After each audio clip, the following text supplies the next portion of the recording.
Good morning. You know what time it is. It's time to hear the music. Oh my gosh, you guys, today we're going to have a good day. See you in a second.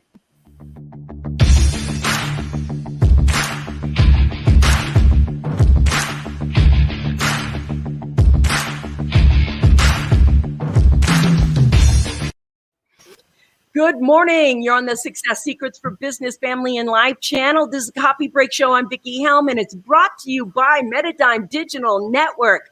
Today, we are going to rock the house. I see you guys piling on already. Good morning, good morning, good morning, good morning. Today, I have Teresa Greco on, and we are going to be talking about happiness. That's right. The thing that everybody is looking for right now at their core, happiness. Welcome to the show, Teresa. I am so glad you are here today.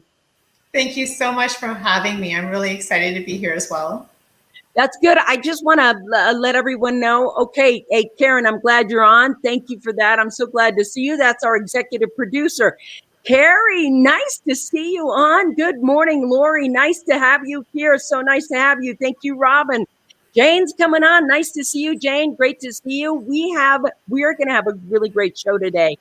And I know that a lot of people talk about this, and nobody wants to have a life that is unhappy. Everybody wants more happiness in their life.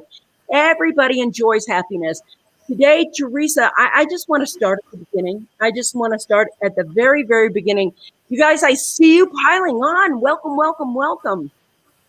How did you get to this happiness coaching place? How did this happen for you? How did it start? So basically for me, it was approaching 40 that was a turning point in my life, that I started asking some very important questions of my life that maybe some people can relate to. And some of those questions were, am I happy living the life I am living? Can I imagine living the same life for the next 40 years? Deep question. Am I living my life's true purpose and full potential?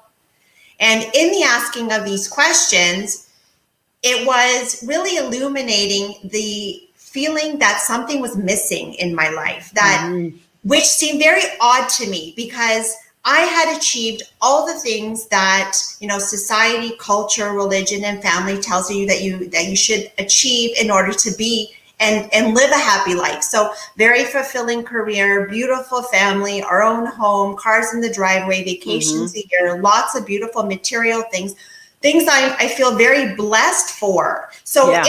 It was actually very puzzling to me in that how does my life look so perfect? And I didn't express it to anybody because of exactly that fear. Teresa, what do you have to complain about? Yeah.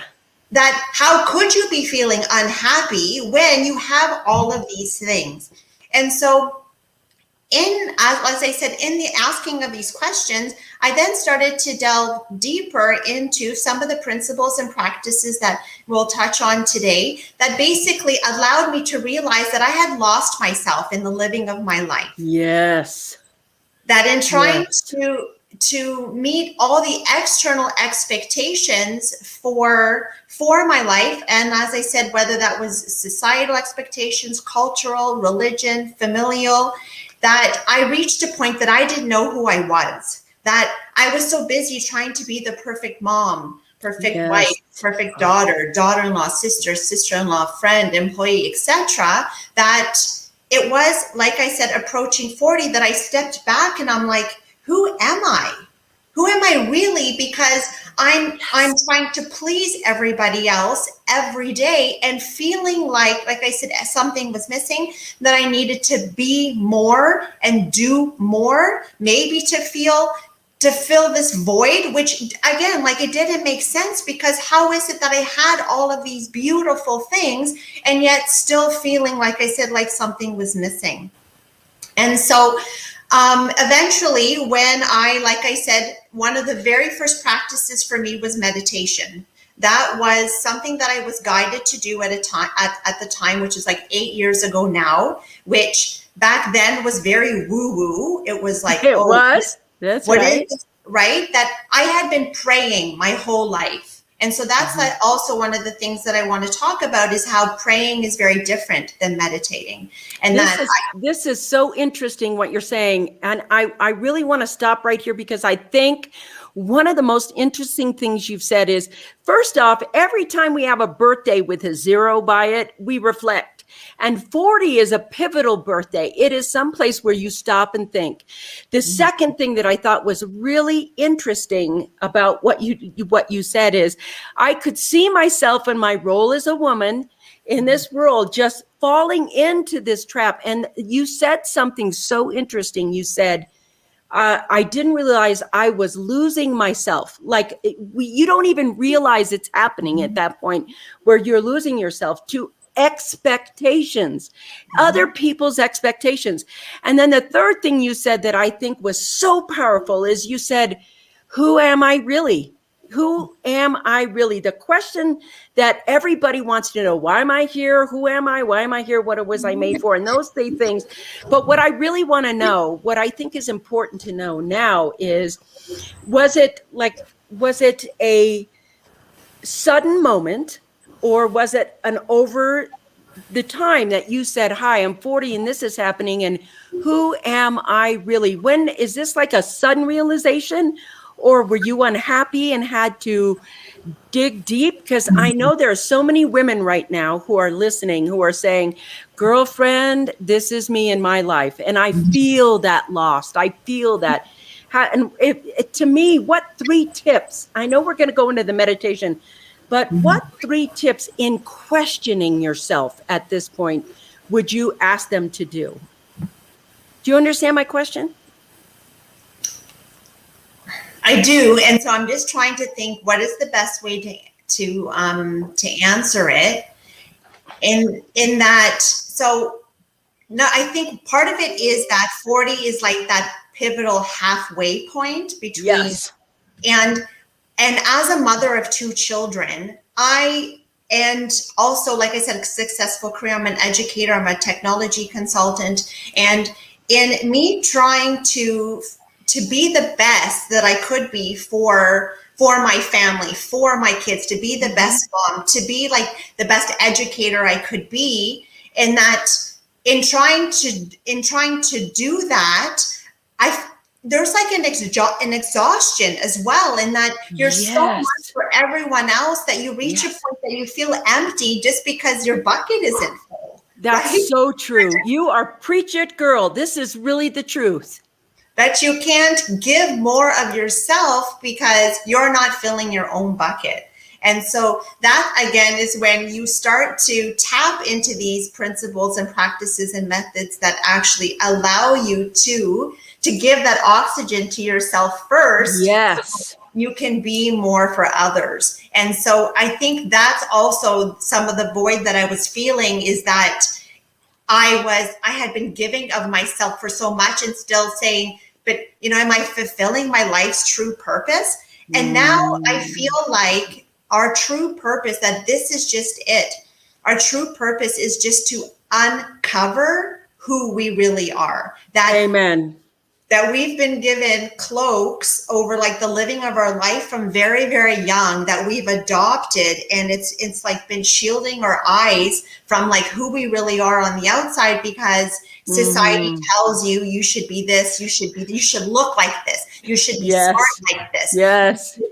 You should do all of these things. And that then when you start to unravel and you start to peel off these different cloaks that you've put on unconsciously. And for me, I feel like it was unconscious. It's only now that I'm like, when somebody tries to put the cloak on, do I say, is this like a hat that I want to wear? Is this serving?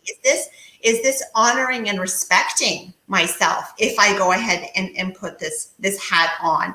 So before, it was like a blind adoption. Whereas now I'm very cognitive and aware of what it is that I want to participate in. And isn't it in alignment with my truth? Did you hear that? That should be a bumper sticker, what she just said. Am I even in alignment with what is said? I mean, that's giving yourself choices and truth. You are really speaking to my heart right now. I got to tell you, I am full on in this conversation with you because I feel this. Too many people feel they're expected to be or act or become something that they're not. This happens a lot with parents to their kids. And I got this over here question. Teresa, please tell us about your other 3 practices. They are great tips. And oh, boom, here it is. Our true purpose is to uncover who we truly are. And I absolutely 120,000% agree with this. This is the purpose of, it's like the gift of you is underneath all the, layers of stuff that we take on that isn't even us. So I want to pop back up here because now I'm curious. Teresa, please tell us about the other 3 practices. This means you talked to her before we did. She's great with that. They're like, great. So tell us about, those 3 practices. Let's see that, So number 1, definitely meditation was the vehicle that got me started to identify that I am more than just my shell. I am more than just a human going through life, and that I now believe that I'm a spiritual being having a human experience, and that my body is just a learning device, that life is just learning opportunity after learning after learning to show you more of who you really are. So when I said it's about uncovering who you really are, life presents us with opportunities to allow us to discover who that is, right? So if we look at every opportunity that might be a trigger, that might be a challenge, we can look at that and say, what am I supposed to learn from this? So instead of saying, why me? Why does all this stuff happen to me? And woe is me. And no, if we turn that and rephrase it to say, this is for me. This opportunity, this learning opportunity is here to show me who I am, that I am patient, that I have the strength and courage to do this, that I'm that I'm a very maybe happy and loving and kind and generous and all those beautiful things that in the opportunity rise to the occasion. And then we can and trust that we have what it takes within us to complete that opportunity or to work through it and to arrive at the other side. So, and beautiful. Then at the end, we can say, I've discovered a little bit more about me. And so if we go through life meeting these challenges and struggles and hardships with an open mind in saying that this is only here to show me more about myself. And beautiful. So another thing that I've realized through my journey is that your external environment is just a reflection of what's happening on the inside. So what I mean by that is that when I was struggling before, really it was a low point in my life. I was struggling in my relationships. I was struggling in my relationship with my husband, it was like we were cohabitating because he was off working and doing what he could for the family. I was at home, also working and studying and doing, all the things I needed to do with the kids and all of that. Oh, no, now I lost my train of thought there for a second. That's okay. It'll come back in a second. And while you're thinking about it, I want to go back to something you said that I thought there's a lot of profundity happening, and we're only 15 minutes into the show. So you better buckle up, people. We are taking you on it. So one of the things that I think is so important about right now is the uncovering of self. Now, I have asked this question to myself. I'm going back a little bit because I think it's so important.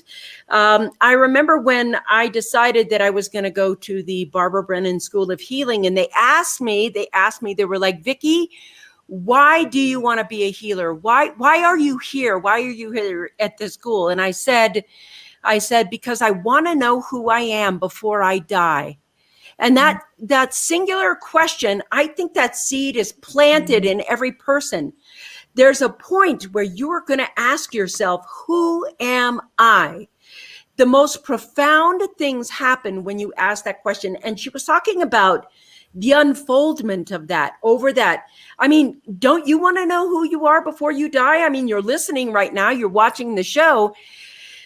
That question is the most important question you can ask, because it reveals the intention and the understanding that the path inward is going to lead you to you, where you have been living your life outwardly, doing everything, being everything. It's exactly what Robert said earlier about doing all these roles and things. Now, there are tools here. We're going to talk about the tools, and she's going to share a lot with you today about how that's there. But the truth is, even if you know how, you're going to have to take the action of meeting you. And I jump around a little bit. Hey, Ryan, nice to see you on. You have my heart already, Ryan. I know, right? She just came on and spewed all this wisdom. And I was like, this is how it needs to be. You're right. It is a mirrored world. This is the actual place you left off at. Yes, was the mirroring it to you. Yes. Let's see. Whoa, I want to know who I am before I die. Oh, that's me. Okay, we'll move that on. You guys are talking really fast. I know I haven't even gotten to half the questions yet. I told her this was going to happen because it was such a great topic. Those who look outward dream, those who look inward awake. Thank you, Ryan. You were on my Facebook wall yesterday. Thank you. That is so true. Because you're so willing to take the trip to the heart, Ryan. That's right. And we're going to talk about that because I think that's where meditation lives. So going back to the mirrored thing, do you remember what you were going to say? Yes. Great. Let's continue on there. And so there were issues with my relationships with other members of my family, as well as at work. And there wasn't, even though I was, like I said, I achieved all these things, there still wasn't a flow or an ease to my life. And I was seeing, like I said, issues within my relationships too. And so when I started to work on myself on the inside, when I corrected what was wrong, and it all starts with self-love. Yes. What I discovered by going inward is that I wasn't loving myself. And that, I think, is the absolute key. That when you love yourself, when you love, honor, and respect yourself, then your external environment all of a sudden starts to do the same. And so all of the issues I had in my relationships, as soon as I healed what was broken inside of me, all of a sudden my relationships all healed on the outside. Just like that. It is, but this is like the miracle in that, and this is what I'm trying to tell people, is that instead of us pointing fingers at, oh, he's not affectionate enough, he's not a good listener, he doesn't help me, he doesn't do this and this, or they don't, is that it all stands within you, that you have to be the change. That is like my most favorite quote from Gandhi is, be the change that you wish to see in the world. Be the change first. There's a quote by Wayne Dyer. I want to share at this point because I love that Gandhi quote. But the quote from Wayne Dyer is, change the way you look at things and the things you look at will change. And that's point of view, attention, focus, and perspective. And that's what she's talking about. That beautiful switch. We always think it's outside of ourselves, but she's saying if you change it on the inside, it'll change on the outside. That is a superhuman power that we all brush under the carpet and ignore. And you're bringing it up in this moment. This is heroic. This is the keys to the kingdom right here that she's sharing. And I really appreciate what you were saying. Your favorite quote from Gandhi, be the change you wish to see in the world. And that's where you left off.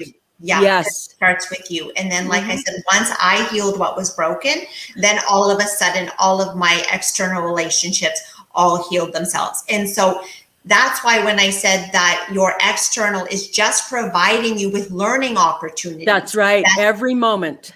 That when I wanted my partner to be more affectionate and a better listener, I needed to embody those things first. I needed to be more affectionate first. I needed to be a better listener. I needed to be more helpful. And then all of a sudden it started showing up. But it was because It was like emanating from me first. But all he was doing was mirroring that. Was that, Teresa, you're actually not the best listener. Teresa, you're actually not that affectionate either. But it's like we get into those catch-22 that, oh, he's not affectionate, so I'm not going to be affectionate. And he's not doing this, so I'm not going to do that. Well, that's the wrong cycle, because if we actually are the ones initiating that, so if I'm being the more affectionate, then all of a sudden I'm going to see him being a more affectionate. But then people say, well, why do I have to be the better person?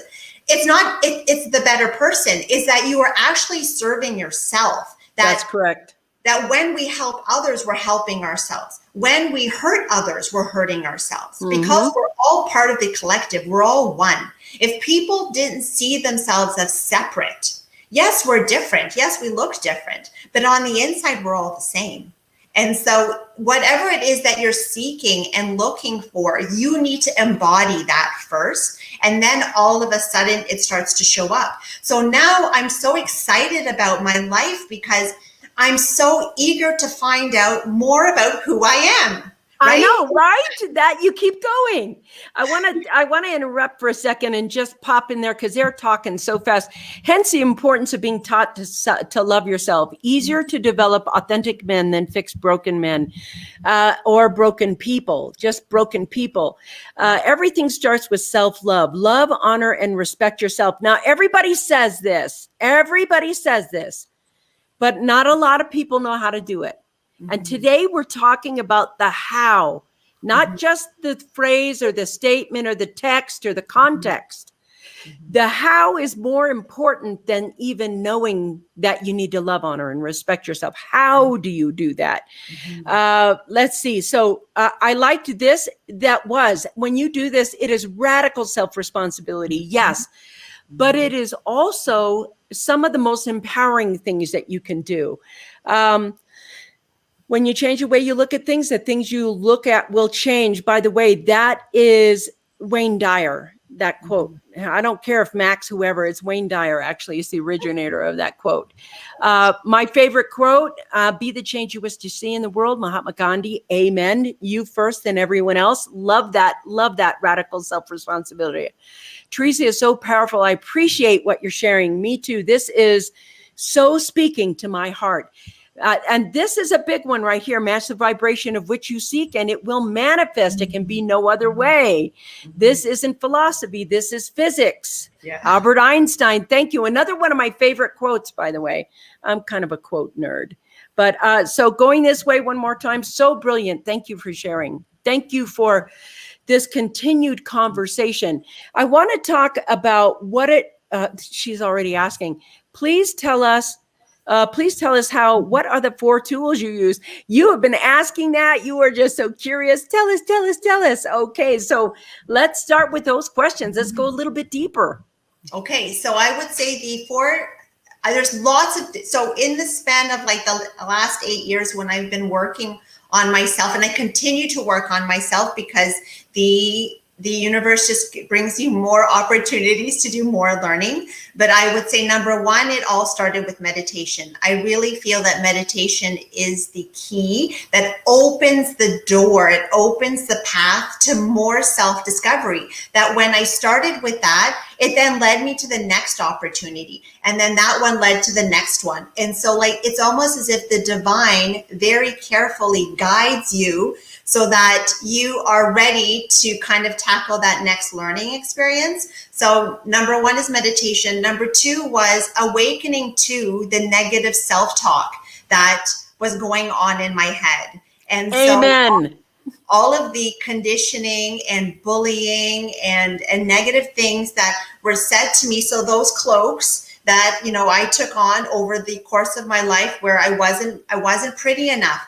I wasn't smart enough. I wasn't athletic enough. I wasn't, you know, a whole bunch of things that people are like, you can't do that. Oh no, why would you want to do that? I don't even think you can do it. So it's all of these negative things that have been said to you that then become part of what you say to yourself. And those are, when we understand how the brain actually works, that it then creates neural pathways in the brain where the same thoughts recycle themselves every single day. We have 60 to 70,000 thoughts a day. 95% of them are the same from the ones from the day before, and the ones before that, and the ones before that. And then the other interesting thing is that 95% of it is in our subconscious mind. Yep. So because we're habitual beings, we automatically like go through life in autopilot, right? That, you know, we might get up in the morning, we do the same routine in the same order, and then we get to work and we don't even know how we got there because we do the same path every day. And that's us living in autopilot, the 95% out of the subconscious. That leaves us 5% every day to be cognitive of those 60 to 70,000 thoughts that are from the past. So most of the time we're living in the past. So that's why it's so important to become cognitive of what is happening in the brain and awakening to the fact that, number one, I'm not my thoughts. And that my brain is like operating like that, but I don't have to choose to accept what my mind is saying. And I have the ability to rewrite it. And that's what's very cool. And that's where the power is that when I have a thought come into my head that's not serving me. So if I look into the mirror and I'm like, oh, geez, Teresa, you really need to get onto that like diet program again. Or like, oh, this is just not a good day for you. Is that I can say, like, why am I saying this? Like, who said this? And why did I adopt it as my own word? Yes. And that's where positive affirmations made a huge difference for me. And that, you know, I want to share that we have this saying in our group here. We are, this is such an important thing, what she's saying. It comes down to that same thing we talk about. Thoughts can only do two things. That's it. Two things only. They'll either impair your abilities or empower your abilities. And this is exactly the work she's talking about. You're either impairing or empowering yourself. Thoughts aren't things. They're not who you are. And we don't take them on. Is it going to impair me or is it going to empower me? That choice that she's talking, that choice of making that place in you that stops and says, is this serving me? If it's not, throw it out, man. Just so simple. And that, I love that you said that 6% place, because I think what meditation does is grow that 6% into 7% over time, then 8% over time. And there's more of you that slowly shows up as you develop this thing here. So number 2 was awaken to the negative self-talk in your head. What can we continue on with it? Because I interrupt her all the time. I may do that all the time. You guys, I see you, but I'm so into what she's saying. And I want to get it all out. Well, I promise I'll get to you. Go ahead. So it's awakening to the limiting beliefs and be playing it small. And that's what also awoke within me, is that I wasn't playing my big self. I wasn't playing the big Teresa. I was playing the small Teresa. Yes. And that I didn't want to share the good things that were happening to me. I didn't want to share my goals and aspirations because I felt like people were always just like, oh, you can't do that. You can't do that. And so when I awoke to the fact that I had adopted that small Teresa, then I'm like, forget it. I'm not doing that anymore.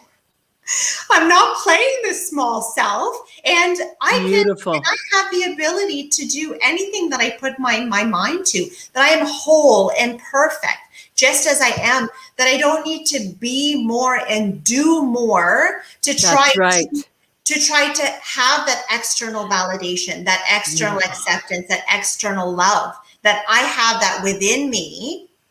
And I'm no longer seeking that outside myself. And as I was saying, positive affirmations was a big turning point for me, in that Louise Hay calls that mirror work. She coined it mirror work, where I started by trying to look at myself in the mirror, like in the eyes, and say, I love you. I love everything about you. And I couldn't tell myself that.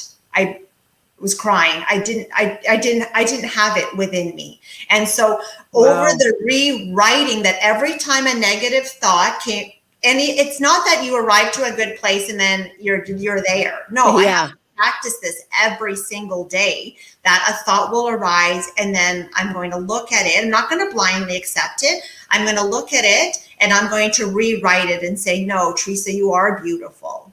And no, Teresa, you are healthy. And no, Teresa, whatever it is. And then just repeating that, then what happens is, because of the neuroplasticity in the brain, it actually creates those new neural pathways that then become deeper and deeper, and they become the new thoughts that your brain adapts to and adopts, and the older ones fall away.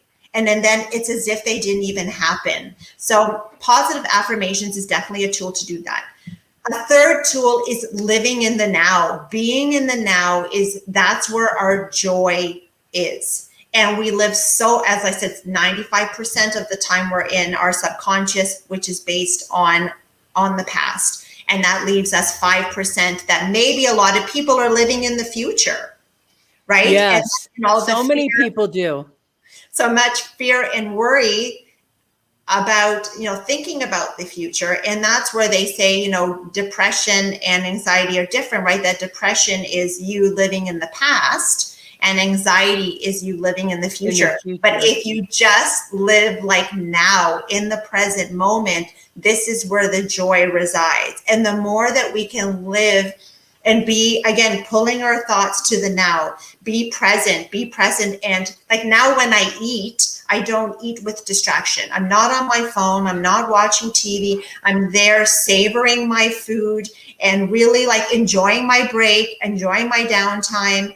And so much of like when I'm in, there was a time when we were, they were saying that multitasking is the way to go. Right? Oh, yeah. I cannot multitask. I can't do it. I tell everybody I can focus on one thing and that's what I can do.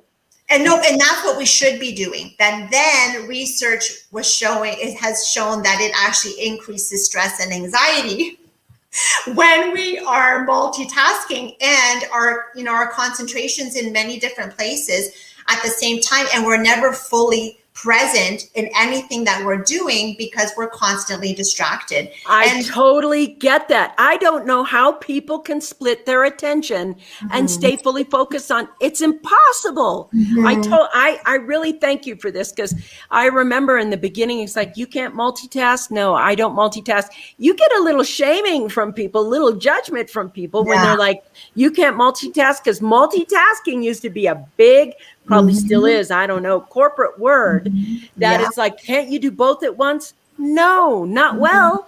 No, and you don't want to, and you're not fully enjoying anything that you're really doing, right? That if you're having like a lunch with a friend, but then you're on your cell phone or you have a call, let me, catch this call and then whatever, is that, are you fully appreciating the person that's in front of you that's giving you their time?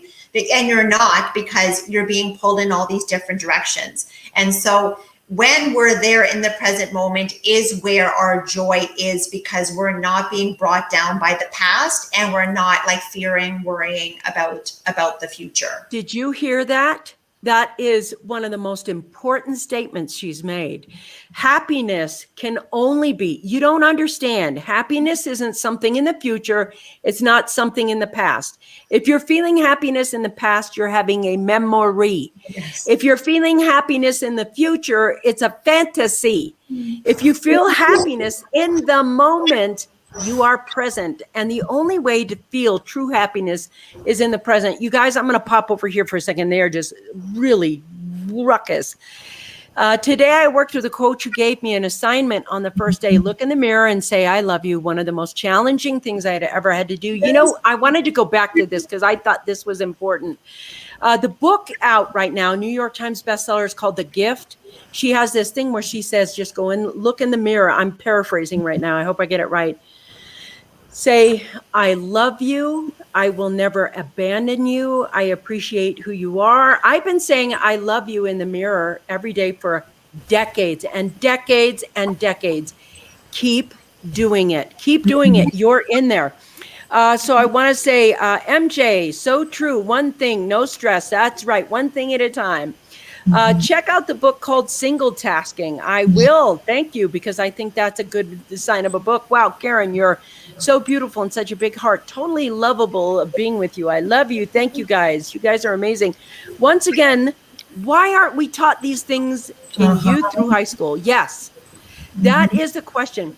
I also liked what you said, and I think this is very, very important. When we meditate, we understand that we are a multidimensional being. And here's the thing. She said earlier, like way back in the beginning of the conversation, she realized that she was a spiritual or soul having a human experience. That's very important. When you have a human experience, you have a brain. The brain is toxic thoughts and has to be retrained. And she's talked to you about how to have the toxic thoughts and renegotiate what you're saying to yourself and how you feel about yourself. And the brain is still part of a gateway into the soul of you, but not when it's toxic. It has to be cleaned out. This is the hero's journey. We're talking about the hero's journey right now. Your heart is the other access point to the other part of you that will take you to your soul. The soul is the thing that she's talking about that has all the love, all the knowing, all the being, all the seeing, everything there. If you cannot access that part of you, do you understand that you are not accessing you? So she's given us 3 tools so far as to how she goes ahead and accesses. And one of the most important ones, is the meditation piece. I'm reviewing everything you say because I think today's show is so important. If you're driving in your car right now and you can't hit that push back button, or wherever you are listening to this show, the keys to happiness is to transform into your spiritual being in a way that you discover who you actually are. Because the general state of you in that place is happy. It's just happy. And I'm loving this. Well, that's true. There's 2 access points. She's talked about them both. It's like happiness is a feeling. It's not a thought. And thinking, what she's noticed is she grew up with gnarly thinking like everybody else does. And the first thing she had to do is that neuroplasticity thing she just talked about catching yourself, etc. This is the hero's journey. You have to go through this desert. It's kind of like if you had an illness, no matter what, you don't care who you got it from. It's your job to heal your body and get to it. It's the soul healing in this way. And I want to drop a little deeper with that because schools are slow to progress like government, but the beauty is that you have these lessons and you can teach them to your kids and your friends. You're a super role model. Yes, she is. Thank you very much for that. One of the things that I want to know is because there's a point sometimes where, let's say we have knee-jerk reactions, and I know I don't bat 1,000, but I do know that when I have a little meltdown or stuff goes, my reaction goes, I can come back to center just so fast. How do you, when you're like, okay, swing and a miss, and how do you get to the point where you come back to center quickly? What tools do you have? 2 really important ones. Yesterday was one of those days for me, and so I totally needed to do that. So that is what I talk about, following your bliss and understanding and recognizing what that bliss is. Like, what are those activities that bring you there? And then once you've discovered them, then it's just a matter of reaching for them, right? But you have to, I've had people say to me, well, what about if I don't know what my bliss is? Because I've been so busy working. You know, I work crazy hours and then I come home, I'm just like sleeping, and then doing the rat race every day, all day, trying to, maybe pay for all of the things that we think we should have to be happy and to be fulfilled and all of that then it leaves us very little time to participate in those blissful activities, as well as maybe just to discover what those are. So that's one of the things which I can talk about a little bit more. And then the second is having an attitude of gratitude. Gratitude is something that spirit tells us to do all the time. That gratitude is one of those missing, like is one of those keys. It's like that missing link to, again, where the happiness resides. And research shows that gratitude and happiness are directly correlated, that the more grateful you are, the more happy you are. Wow. So I once had someone say to me, Teresa, I thought it was the other way around, that people that are happy are grateful. So they're happy because they have things, they go on vacations, they have a great job, perfect relationship, all these things. And that's why they're happy. And it's so easy to be grateful then, but it's actually the other way around, that we need to be grateful first, and then the feeling of happiness comes, because you really have all those things and still not feel happy, which is like, again, part of my journey, right? You have to acknowledge it. Yeah. And so that gratitude then for me starts the moment I wake up. Every moment, the moment I open my eyes, I'm like, thank you. I have another day to live today. Amen. And then right away, it's like, oh, I can't wait to have my coffee, because I love the one that like the brew that just like tastes so good. I'm like, okay, I need to make my way to the kitchen so I can have that. And then my entire day unfolds where I'm constantly grateful for all those small little blessings, those small little miracles that present themselves all day. Oh, yes, yes, yes. And so, and when you, again, be in the moment, it's all about being in the moment. You can recognize them, right? I can recognize that helpful cashier that helped me at the grocery store. I can be thankful for that parking spot that's like right by the door where, you know, I live in Toronto where it's cold and blistery. And I'm like, oh, thank you so much. I didn't have to walk really far to get inside. And like looking outside and looking at like how nature's unfolding right now. And then, oh, look at how the geese have come back, you know, after the long winter. And then look at like the little buds that are now starting to sprout on the trees. But it's, if you're not there in the moment, you miss all of these small little blessings that over the course of the day. At the end of the day is when I practice my gratitude practice, where I go through all the different things that I was thankful for, that, it's family and it's health. It's all these things, for those are like the staple ones. But then there was like the small little things that were different during the day that I'm like, oh, thank you for that opportunity that made me smile, that made me laugh, that it's like, I don't know, it's finding those little things that then you end up feeling like your life is so blessed and so abundant that and you recognize too that you can choose to be happy even when your external environment may not be exactly the way you want it to. And during COVID and this pandemic and everything, it's so important to remember that we can't control anything outside of ourselves. We can't control anyone's actions, their opinions, their thought, anything. We can only control our own.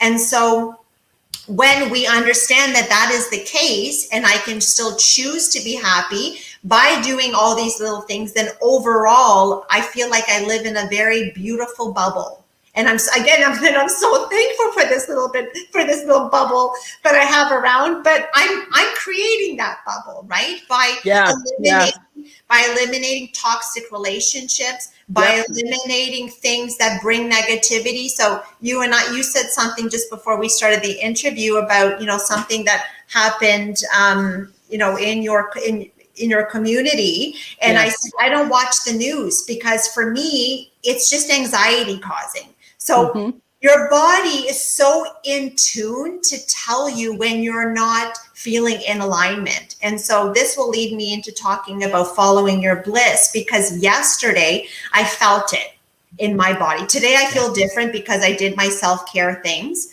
But yesterday I was like, oh my God, I am so in my head today and I don't feel good. I had pain all down my neck.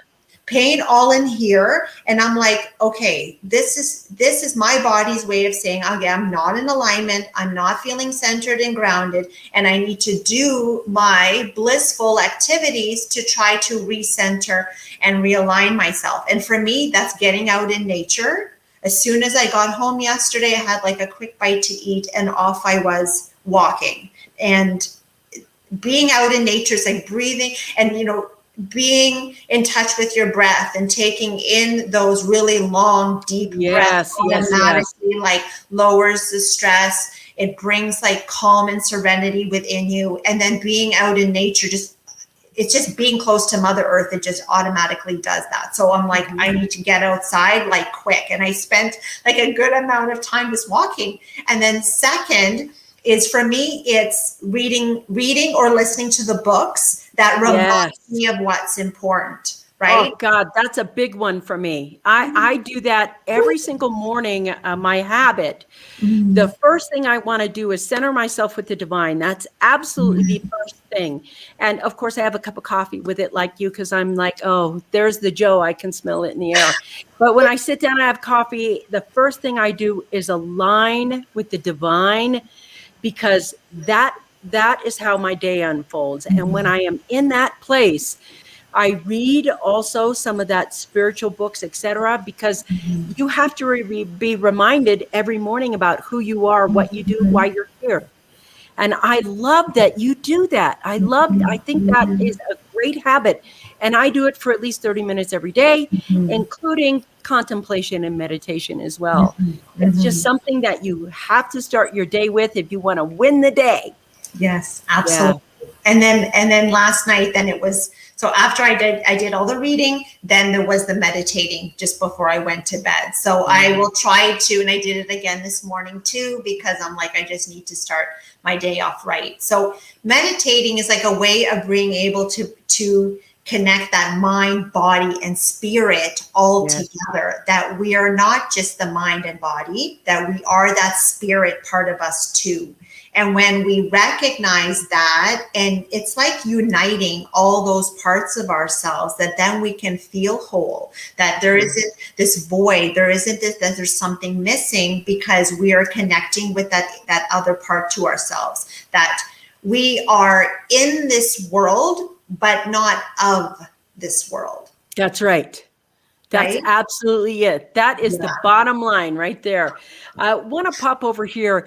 Glad you speak about getting close to nature. Seems society is drifting away from nature and becoming more lost as a result. I agree with that. I think, I miss the, hey, go outside and play kind of day. And that's a big deal. It was interesting. I found that COVID brought a lot of people out to nature. It did, because the second we had to be stuck in the house all day, our brain rebelled and said, no, we don't. You can't tell me what to do. And suddenly we're outside. And the virus was probably, see, I got you to go outside. I want to say, if you guys have questions for her, because I see this, I can't even follow how fast you guys are writing. I'm just putting them up there as we go. And I want to drop a little deeper. Is that all right with you? Is that okay with you guys? We spend a little time.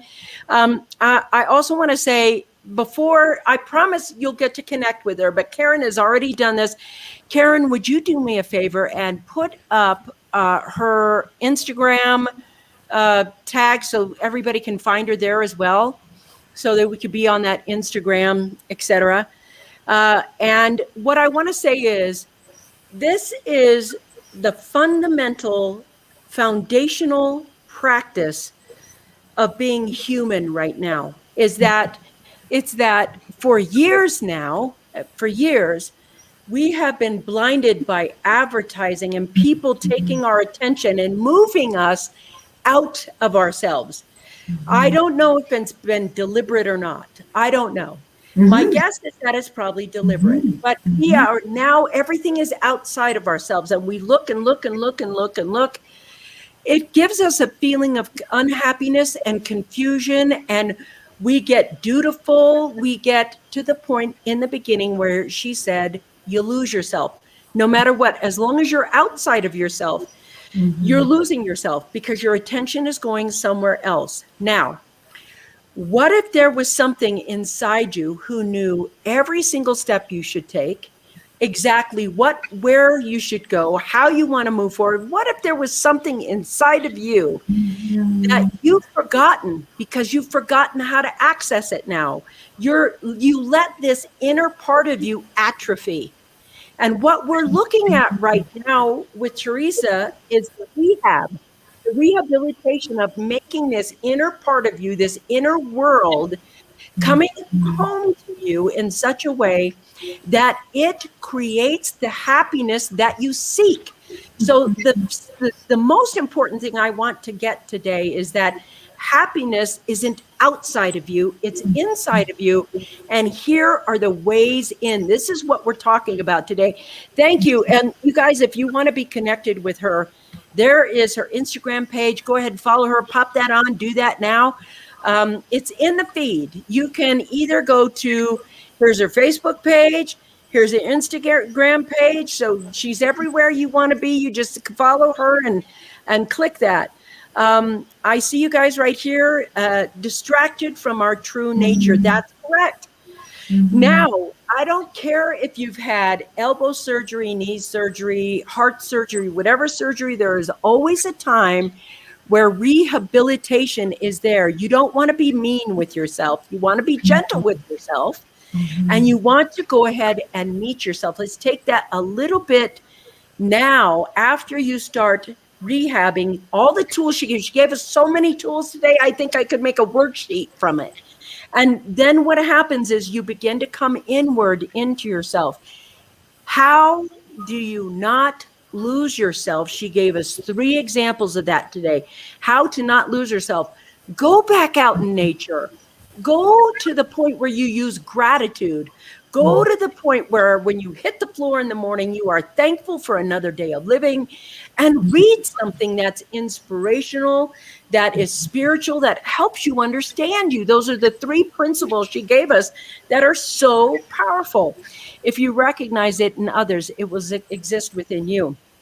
Now, I want to talk about the real truth here, because she gave you a litmus test today. She gave you a litmus test. What did she say? I will remind you. She talked about how other people are a mirror for what's inside you. That mirror is so important. I mean, honestly, this could have been a 3-day boot camp, what we got today for free. And I'm just, thank you so much for this. Thank you. But that litmus test, I want to go back to that piece of the conversation, because I think it's so easy to judge other people. And to be able to be aware enough to catch yourself projecting onto another person. Do you have some tips on how to kind of catch yourself in that mode? Thank you for bringing up judgment. That was, and I've been working on this, I would say, like diligently over like the last 5 or 6 years in particular, trying to eliminate judgment. Me too. And it is so freeing when you don't have an opinion about things. Like, I don't know. I don't really care. Like, if that person's happy doing that, like, that's all that matters to me. And the reason why I decided to do that was that I felt I was being judged all the time. I was being like, again, I wasn't good enough like this. I wasn't smart enough, pretty enough. I couldn't do this. You're not doing it right. You should be doing this. You should be more generous. You should be more kind. You should be judging. So much judgment that I was taking on that I'm like, oh my God, how do I get out of this? And then when I realized that it all starts within me, I was like, okay, I am going to work at not judging other people because I don't want to receive judgment. And so I have been, every time that I feel like, oh, an opinion is formulating about something, right away it's like, no, does that make that person happy? Then that's all that matters to me. Are you happy doing that? That's all that matters. And then it just becomes the default, Vicki. This is what's important, is to recognize is that we don't have to get stuck in that rut behavior or in that those thoughts that are in a bad place just because it's your default. It's the way the brain operates, that we can change that and take those steps towards it. So I have, every time, that's just what it is. It's being aware and cognitive, being aware of the thoughts that aren't serving you and what you want to change. And that was a big thing for me. And I feel like I feel it less. I feel like people aren't judging me. And the important is I don't care, even if they are. That's right. You get to that. That's self-love. Because nobody really knows what your true heart is, right? And I know that when I approach everything that I do with 100% love and my intentions are pure and I am serving like my spirit, my heart, then I don't care what other people say, because it's really not important. It's important that I'm being true to myself. This is about how you get to a point where you're living your authentic self. And beautiful. It does take being vulnerable. Absolutely, it does, because there's a part of you that's like, oh, do I want someone to, see that part of me?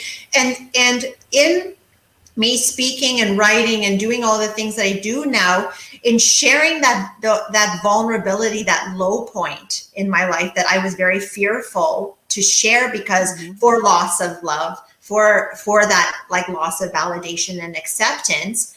But when you find that, like you said, when you find that inside of yourself, then it really doesn't matter. It's like the outside, if you have it, then it's just like icing on the cake. It's like, oh, thank you so much for appreciating me and, for your compliment or whatnot. But like, really, you knew that inside yourself before. So it's not that it's not nice to receive. It's absolutely nice to receive it. But it's like, you've already patted yourself on the back first, because you know that you're living your authentic self, and that's all that you can do. And that is where the loving and honoring yourself first is that, does it align with you? Does it feel good? Does it feel good? Like that's our. And so I wanted to also mention about tapping into your inner magic. And that's what I like to call, that intuition within you that, someone made a comment that, we don't talk about this in schools, is that we really should be taught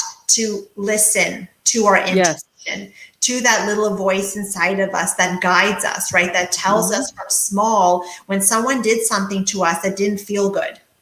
Right, that little friend that was like, I'm not playing with you right now, or no, you're not part of our group. And then inside, like, that didn't feel good. But then you go and tell someone, and then the teacher's like, well, don't tattletale, go figure it out, all this. And then you're like, okay, I'm just going to bottle it down. I'm just going to sweep it under the rug. I'm going to put it into the closet. And this becomes our coping mechanisms that then as adult, we're coping with drugs and like prescription drugs, alcohol, events, parties, networking, restaurants, all these things that COVID has made inaccessible.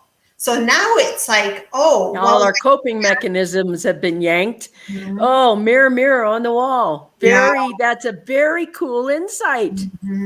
Yeah. And so if we were as children taught to understand those moments of like, this feels good, this didn't feel good. And it didn't feel good because it wasn't right? That action that someone did wasn't out of love. It wasn't a loving action. There's only love and fear. There's only those two. Love is all the beautiful emotions that kind of spread out from that, right? The joy, the peace, the harmony, all those other beautiful things. And then from the fears, there is the anger, the frustration, the resentment, all of that other stuff, right? So there's only the two. So that's why if it didn't feel good, it's because it wasn't out of love, right? And then if we were given maybe the skills to be able to like address it instead of just like pushing it down and saying, well, that was really dumb. Maybe I shouldn't feel like that. And maybe I should change myself so I can be liked by this other person. And so it starts from small, that it has this like cycle that then builds on itself. And then we become adults where we're hanging out with people who don't even appreciate your time, appreciate you for your time. That's so important for everyone to understand. It's like, I see you guys. Okay. Yes, I agree with this. We've been forced to see ourselves more clearly through COVID. Yes, we have. And what I want to say here, I want to get really real with people, because the chances of you listening to this particular day, to listen to this complete message, is absolutely divine. So I don't know if you're listening to it while we're live on the radio or Amazon TV, whatever you're listening to right now, whatever we're talking about, it's great to have the knowledge. It's great because you're not ignorant then. And it is more fulfilling to do the work. And here's what I know. Sometimes when I have to do the work, I have to be willing to drop my ego in the morning, in the day, when it happens. So I want to talk about being defensive. And in that main bit of defensiveness that I get, I love to be right. And when I'm not right, or I'm choosing to be right, I know I'm in my brain. And you have to be willing to cut your ego off right then. I mean, that's the hard work when that defensive or that anger or that shadow self shows up and you're like, you're not, hi, I'm smiling, and gratitude isn't working in that moment. What can you do to shut off your ego other than being, I'm willing to do it? Like, to me, if my ego shows up right away, I'm slicing it. We're going over. I promise I'll wrap this up soon, but I just really love having her on. This is a great conversation. But just a couple of tips to slay the ego when it rolls up and it rears its ugly head. And I think the ego is fear. Our true selves is love. So if we right away are able to identify the emotion that's coming up as one or the other, right? So then it doesn't feel right. I'm like, this is ego.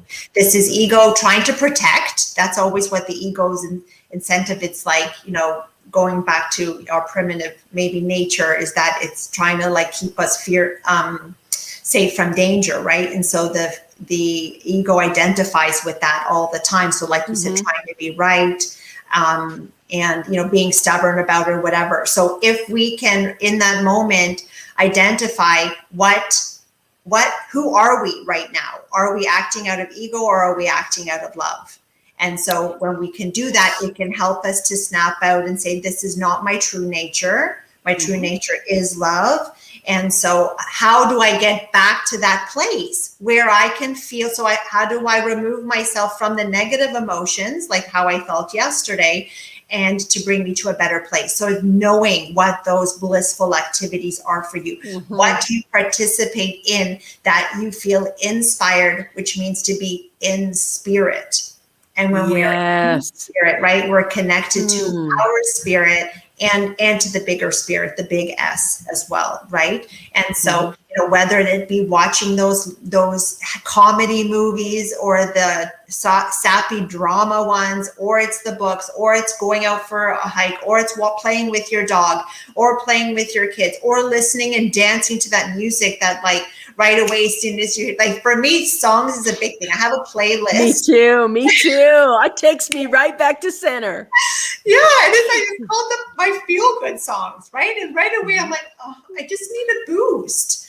And so then I will play that, and then right away I feel it, like, it's like your mojo's all change your state. Yep. And you can switch. You can switch from that ego to that loving part of yourself. So it's knowing what those strategies are, recognizing it in the moment, and then saying, I'm going to change the thought. I'm going to change the behavior. I'm going to completely think about something else. So it's like, stop, and then let me go ahead and reroute this.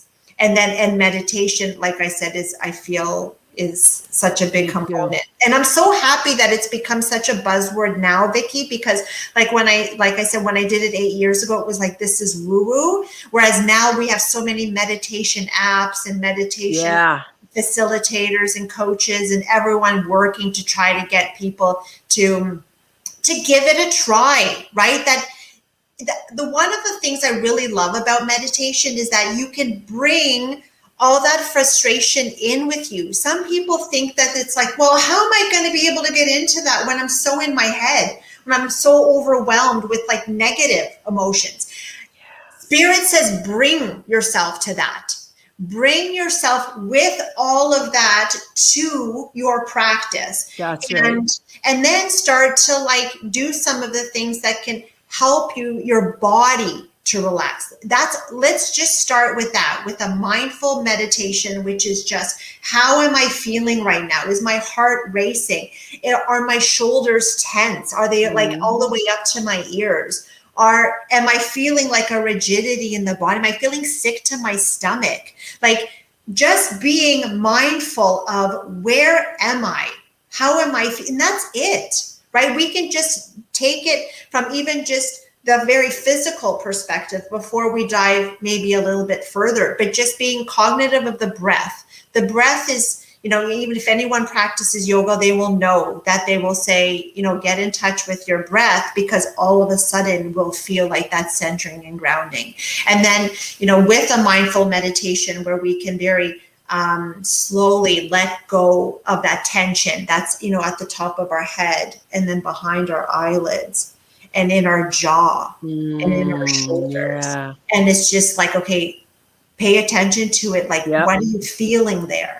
And then it's okay, now we're going to let this go. And then moving down your body very slowly. And it could just be that. It's not that you have to go there and say, I can't sit there and not think about anything for 5 minutes. No, you don't. There's so many different types of meditation that don't let, like, even what your perception of what meditation is deter you from exploring the different kinds that there are.